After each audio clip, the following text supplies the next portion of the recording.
I co tam? Zjesz coś dzisiaj? Zjesz drugą połowę puchy. Ale zanim to zrobimy, dawaj piłeczkę. Zobacz, jak pan tutaj ma opanowane. Patrz, miałeś to? O kur... Ale ma pan opanowane. Chodź Panter, bo pan to sfanzolił.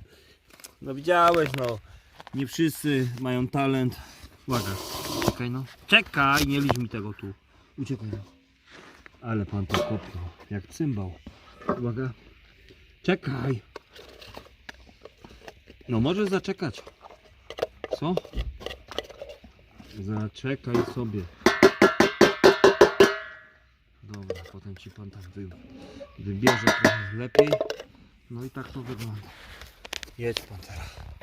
A potem trzeba... O, kury już tutaj, piranie czekają. Piłeczka tam została. No idą już kurki, zobacz. Idą kurki, zobacz. Patrz pan teraz, idą kurki. Tip, tip, tip, tip, tip, tip, tip, tip, tip.